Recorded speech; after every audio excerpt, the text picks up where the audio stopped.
Hi friends, good morning. मैं Chandan Kumar प्रेपिल classes के online session में आप समस्त छात्र छात्राओं का फिर से एक बार स्वागत करता हूं। दोस्तों, आज तारीख 5 जुलाई 2020 है।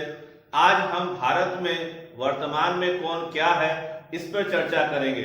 दोस्तों, इस वीडियो को आप लोग अंत तक देखेंगे क्योंकि इसमें काफी इंपॉर्टेंट पॉइंट पर हम चर्चा करने वाले हैं। तो चलते हैं देर ना करते हुए पहले पॉइंट को। पहला हमारा पॉइंट है भारत के राष्ट्रपति। याद रखें, भारत के वर्तमान में जो राष्ट्रपति हैं रामनाथ कोविंद है। भाई याद रखेंगे, भारत के संविधान के अनुसार देश का संवैधानिक प्रमुख कोई और नहीं होता है, भारत का राष्ट्रपति होता है। परंतु याद रखेंगे, भारत के जो राष्ट्रपति हैं उनके पास नाम मात्र की ही शक्तियां होती है। हमारा अगला महत्वपूर्ण पॉइंट है भारत के उपराष्ट्रपति। याद रखें, भारत के वर्तमान में उपराष्ट्रपति वेंकैया नायडू जी हैं। याद रखेंगे, जो उपराष्ट्रपति होता है वही राज्यसभा का सभापतित्व करता है और राज्यसभा के सभापतित्व के लिए ही उसे वेतन प्राप्त होता है। तो याद रखेंगे, भारत के उपराष्ट्रपति कौन है? वेंकैया नायडू है। हमारा अगला महत्वपूर्ण पॉइंट है भारत के प्रधानमंत्री। भारत के वर्तमान में प्रधानमंत्री नरेंद्र मोदी जी है। आपको जानकारी होगी कि ये कांग्रेस के ये पहले गैर कांग्रेसी प्रधानमंत्री हैं जो लगातार 2 बार चुन करके आए हैं। और नरेंद्र मोदी प्रधानमंत्री बनने से पूर्व गुजरात राज्य के सीएम रहे। तो याद है 2014 में नरेंद्र मोदी ने पहली बार चुनाव जीता लोकसभा का और 2019 में दूसरी बार। हमारा अगला महत्वपूर्ण पॉइंट है लोकसभा अध्यक्ष। याद रखेंगे, वर्तमान में जो लोकसभा अध्यक्ष हैं वो कौन है? तो ओम बिरला। याद रखें, ओम बिरला का संबंध राजस्थान राज्य से है और ये कोटा के सांसद है। खास बात यह है कि जो लोकसभा का अध्यक्ष होता है उसी सदन का सदस्य होता है। और याद रखेंगे कि लोकसभा का अध्यक्ष का जो कार्य होता है वो लोकसभा की कार्यवाहियों का सफलतापूर्वक संचालन करना लोकसभा अध्यक्ष का कार्य होता है। हमारा अगला पॉइंट है लोकसभा में सत्ता पक्ष का नेता। याद रखेंगे, लोकसभा में सत्ता पक्ष का नेता सदैव भारत का प्रधानमंत्री होता है। तो वर्तमान में प्रधानमंत्री नरेंद्र मोदी ही लोकसभा में सत्ता पक्ष के नेता है। हमारा अगला पॉइंट है राज्यसभा में सत्ता पक्ष का नेता। याद रखेंगे, राज्यसभा जो होता है वो क्या है? उच्च सदन है। और उच्च सदन में जो सत्ता पक्ष के जो नेता है वो कौन है? थावरचंद गहलोत जी। याद रखेंगे, थावरचंद गहलोत क्या है? राज्यसभा में सत्ता पक्ष के नेता। हमारा अगला पॉइंट है राज्यसभा में विपक्ष का नेता। राज्यसभा में विपक्ष के जो नेता है उनका नाम है गुलाम नबी आजाद। याद रखें, गुलाम नबी आजाद जो है वो राज्यसभा से सांसद है। ये जम्मू एंड कश्मीर राज्य के सीएम भी रहे हैं और ये कांग्रेस के वरिष्ठ नेताओं में से एक गिने जाते हैं। तो याद रखें, गुलाम नबी आजाद। ये जो विपक्ष का जो नेता का जो सिस्टम है हमारे यहाँ, यह व्यवस्था है कि लोकसभा हो चाहे राज्यसभा हो चाहे विधानसभा हो या विधान परिषद, इनमें जितनी भी सीटें होती है कुल सीटों का जो 1/10 जिस पार्टी को प्राप्त न्यूनतम इतना प्राप्त हो उसी पार्टी का व्यक्ति विपक्ष का नेता बनता है। तो याद रखेंगे, राज्यसभा में सबसे बड़ी पार्टी बीजेपी के बाद कांग्रेस है, इसलिए गुलाम नबी आजाद क्या राज्यसभा में विपक्ष के नेता हैं। हमारा अगला पॉइंट है राज्यसभा के उपसभापति। वर्तमान में राज्यसभा के उपसभापति हरिवंश नारायण सिंह जी हैं। हमारा अगला पॉइंट है राज्यसभा के महासचिव। राज्यसभा का जो महासचिव वर्तमान में है उनका नाम क्या है? दीपक वर्मा। हमारा अगला पॉइंट है लोकसभा में विपक्ष का नेता। ये अक्सर एग्जाम में प्रश्न पूछा जाता है कि लोकसभा विपक्ष का नेता। तो याद रखें, लोकसभा में विपक्ष का नेता वर्तमान में अधीर रंजन चौधरी है। याद रखें, आपको बता दें कि वर्तमान की जो लोकसभा है इसमें कोई भी मान्यता प्राप्त विपक्ष नहीं है क्योंकि किसी भी पार्टी को कुल सीटों का 1/10 प्राप्त नहीं हुआ। तो सबसे बड़ी पार्टी के आधार पर कांग्रेस के जो नेता हैं अधीर रंजन चौधरी को कांग्रेस पार्टी ने क्या है लोकसभा में विपक्ष का नेता घोषित किया। और अधीर रंजन चौधरी की खासियत ये अक्सर विवादित बयान देने की वजह से सुर्खियों में आ जाते हैं। हमारा अगला पॉइंट है लोकसभा के महासचिव। वर्तमान में लोकसभा के महासचिव स्नेहलता श्रीवास्तव जी हैं। हमारा अगला पॉइंट है भारत के मुख्य न्यायाधीश। याद रखें, भारत के मुख्य न्यायाधीश को ही सीजेआई शॉर्ट में कहते हैं या इसी का फुल फॉर्म होता है चीफ जस्टिस ऑफ इंडिया।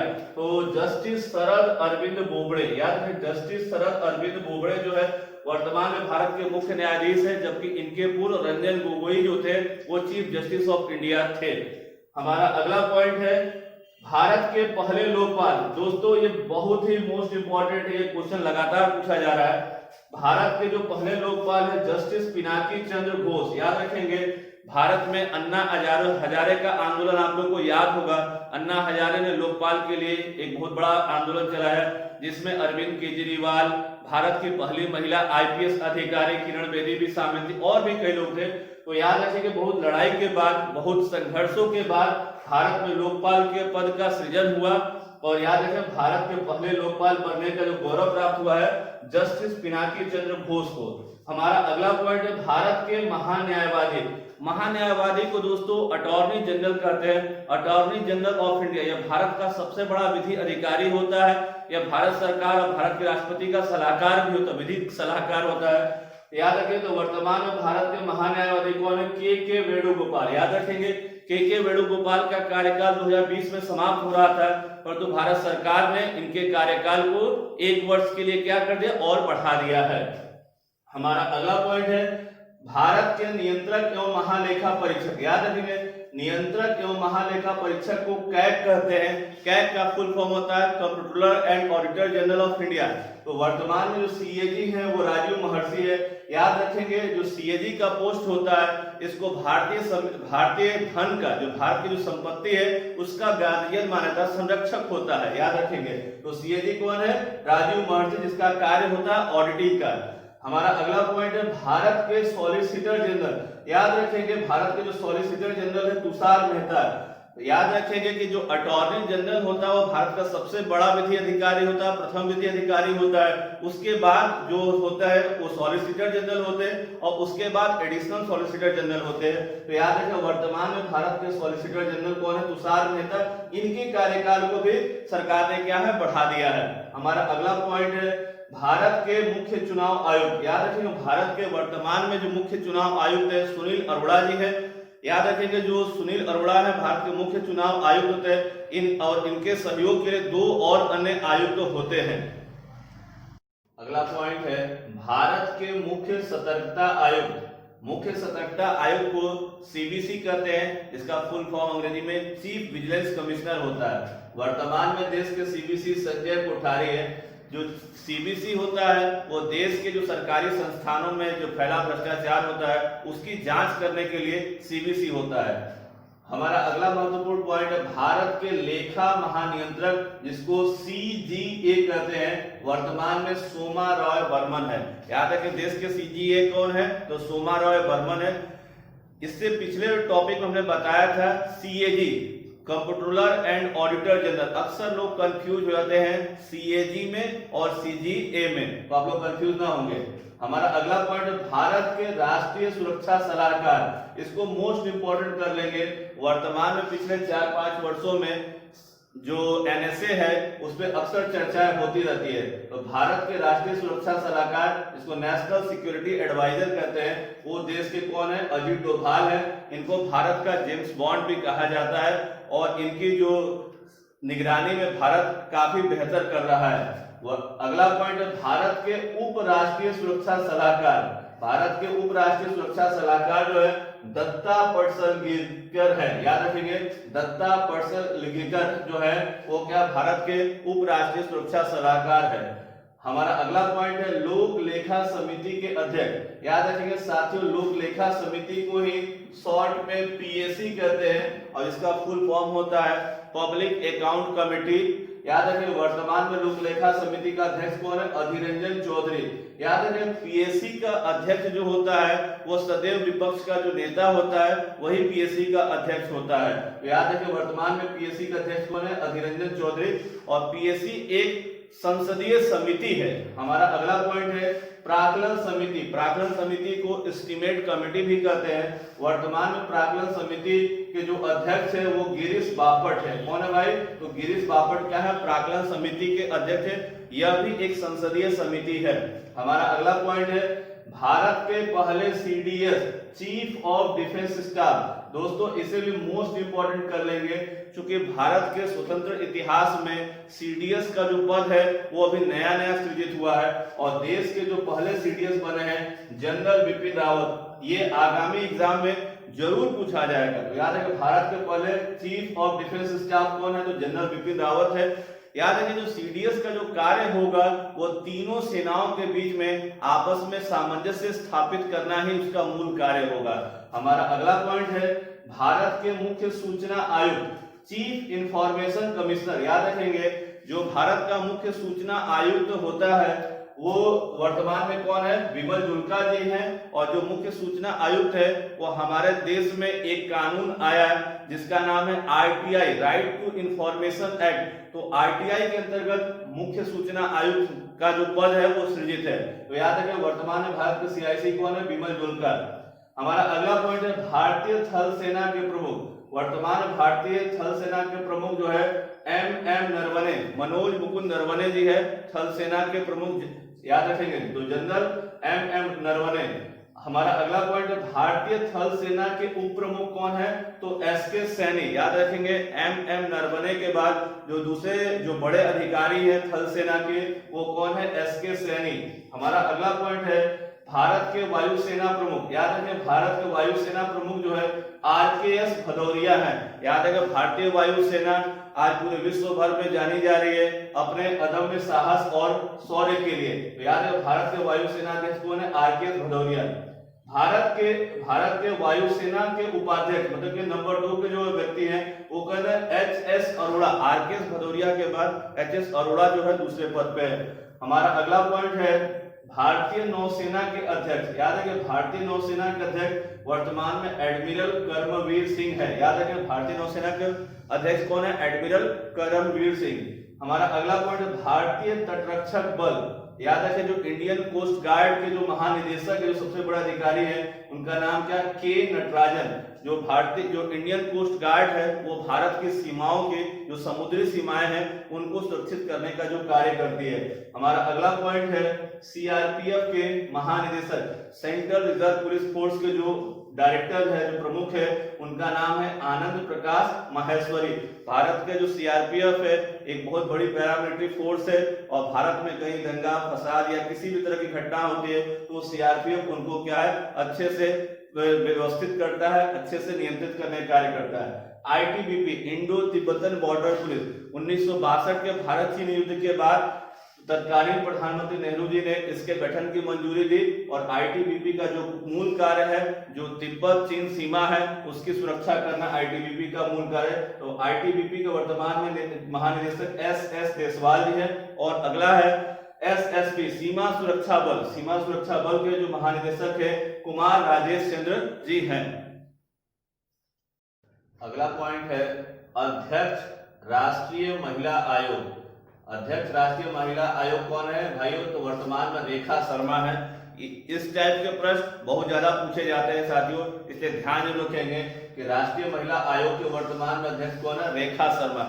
ये जो संस्था है राष्ट्रीय महिला आयोग, महिलाओं से संबंधित जो भी तरह की समस्याएं होती है उन समस्याओं को से निपटने के लिए राष्ट्रीय महिला आयोग का गठन किया गया और जिसकी प्रमुख कौन होता है? उसका अध्यक्ष वर्तमान में रेखा शर्मा है। हमारा अगला पॉइंट अध्यक्ष राष्ट्रीय मानवाधिकार आयोग। याद रखेंगे साथियों राष्ट्रीय मानवाधिकार आयोग जिसे नेशनल ह्यूमन राइट्स कमीशन, जिसको शॉर्ट में हम लोग कहते हैं NHRC, national human rights commission के वर्तमान में जो अध्यक्ष है जस्टिस एचएल दत्तू है। याद रखेंगे साथियों कि व्यक्ति के मानवाधिकारों के लिए अंतर्राष्ट्रीय स्तर पर संविदा है और उसी तरह से भारत में भी राष्ट्रीय मानवाधिकार आयोग का गठन किया गया और राष्ट्रीय मानवाधिकार आयोग का अध्यक्ष सदैव रिटायर्ड सुप्रीम कोर्ट का न्यायाधीश होता है। तो वर्तमान में जस्टिस एचएल दत्तू क्या है? एनएचआरसी के हेड है। हमारा अगला महत्वपूर्ण पॉइंट है अध्यक्ष राष्ट्रीय अनुसूचित जनजाति आयोग, या इसको हम लोग शॉर्ट में एसटी आयोग भी कर सकते हैं, शेड्यूल्ड ट्राइब्स, अनुसूचित जनजाति। देश में जो अनुसूचित जनजाति हैं उनसे संबंधित जो किसी भी प्रकार के मामले हैं और उनका निपटारा करने के लिए, उनकी निगरानी करने के लिए भारत में राष्ट्रीय स्तर पर राष्ट्रीय अनुसूचित जनजाति आयोग होता है, जिसका वर्तमान में अध्यक्ष कौन है? नंद कुमार साई क्या है? इसके अध्यक्ष है। ठीक उसी तरह से एसटी आयोग की तरह ही शेड्यूल्ड कास्ट, अनुसूचित जाति के लिए याद रखेंगे अध्यक्ष राष्ट्रीय अनुसूचित जाति आयोग, अध्यक्ष राष्ट्रीय अनुसूचित जाति आयोग का वर्तमान में अध्यक्ष कौन है? राम शंकर कठेरिया है। याद रखेंगे भारत में जो जातियों का जो वर्गीकरण है, क्लासिफिकेशन किया गया है, जनरल, ओबीसी, एससी और एसटी, और एक होता है अल्पसंख्यक, जिसको हम लोग कहते हैं माइनॉरिटी। तो याद रखेंगे। तो उसके लिए हमारे संविधान में बाकायदा व्यवस्था की गई है कि उसके लिए एक आयोग हो जो उसकी निगरानी करे और उनकी दशा कैसी चल रही है, उनमें शिक्षा का स्तर क्या है, उन सबको ध्यान दे और उनसे संबंधित अगर कोई प्रॉब्लम होता है तो उसका निपटारा करे। तो याद रखिए, वर्तमान में अध्यक्ष राष्ट्रीय अनुसूचित जाति आयोग के कौन है? तो रामशंकर कठेरिया है। हमारा अगला पॉइंट, अध्यक्ष राष्ट्रीय अल्पसंख्यक आयोग। अध्यक्ष राष्ट्रीय अल्पसंख्यक आयोग का अध्यक्ष वर्तमान में सैयद नूरुल हसन रिजवी हैं। याद रखें, भारत में माइनॉरिटी अल्पसंख्यक किसको दर्जा दिया था? मूल आबादी के तुलना में जिसकी आबादी 10% से भी कम हो उसे माइनॉरिटी का दर्जा प्राप्त होता है। भारत में मुस्लिम, सिख, ईसाई, बौद्ध, जैन, पारसी 6 समुदायों को भारत में माइनॉरिटी का दर्जा प्राप्त है। मुस्लिमों की तादाद 10% से भी ज्यादा है, फिर भी उसे अभी माइनॉरिटी में रखा गया है। तो इस माइनॉरिटी का अध्यक्ष कौन है? तो सैयद नूरुल हसन रिजवी है।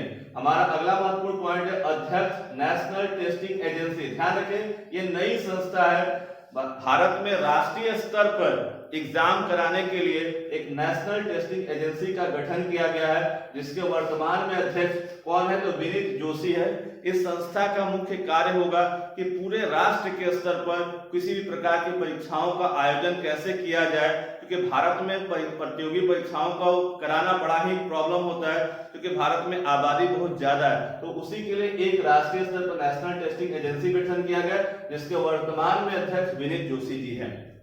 हमारा अगला पॉइंट है, अध्यक्ष 21वां विधि आयोग। यह भी इस तरह के प्रश्न अक्सर पूछे जाते हैं कि लॉ कमीशन 21वें का अध्यक्ष कौन है, लॉ कमीशन 20वें का अध्यक्ष कौन है। तो वर्तमान में जो 21वां विधि आयोग है उसके जो अध्यक्ष कौन है? जस्टिस BS चौहान है। याद रखिए, विधि आयोग जो होता है, जो देश भर में जो कानून चल रहे हैं, बेकार पड़े कानूनों को समाप्त करने के लिए, नए आवश्यक कानूनों को बनाने के लिए विधि आयोग सरकार से सिफारिशें करता है और उन सिफारिशों को सरकार चाहे तो माने और चाहे तो न माने। तो याद रखेंगे, अध्यक्ष 21वां विधि आयोग कौन है? तो जस्टिस BS चौहान है। हमारा अगला पॉइंट है, अध्यक्ष नीति आयोग। याद रखेंगे, प्रधानमंत्री नरेंद्र मोदी जब पहली बार भारत के प्रधानमंत्री बने तो उन्होंने लाल किले के प्राचीर से अपने भाषण में कहा कि अब क्या है, योजना आयोग के दिन चले गए, पूरे हो गए, मतलब कि अब एक नई व्यवस्था शुरू हो। तो हमारे देश में योजना आयोग को समाप्त करके उसके स्थान पर एक नीति आयोग बनाया गया। तो याद रखें, नीति आयोग का अध्यक्ष कौन होता है? हमेशा भारत का प्रधानमंत्री ही नीति आयोग का अध्यक्ष होगा। नीति का फुल फॉर्म होता है साथियों, national institution for transforming India. याद रखें, national institution for transforming India. तो नीति आयोग के अध्यक्ष नरेंद्र मोदी। नीति आयोग के वर्तमान में जो उपाध्यक्ष है उनका नाम है राजीव कुमार। याद रखेंगे, जो नीति आयोग है वो राष्ट्रीय स्तर पर नीति को पॉलिसी बनाने का काम करता है। खास बात है कि योजना आयोग और नीति आयोग में डिफरेंस यह है कि योजना आयोग में केंद्र ही सारे कानूनों को बनाते थे, मतलब नीति आयोग में राज्यों को भी प्रायोरिटी दी गई है। तो याद रखेंगे, नीति आयोग के वर्तमान उपाध्यक्ष कौन है? राजीव कुमार। नीति आयोग के सीईओ का फुल फॉर्म होता है चीफ एग्जीक्यूटिव ऑफिसर।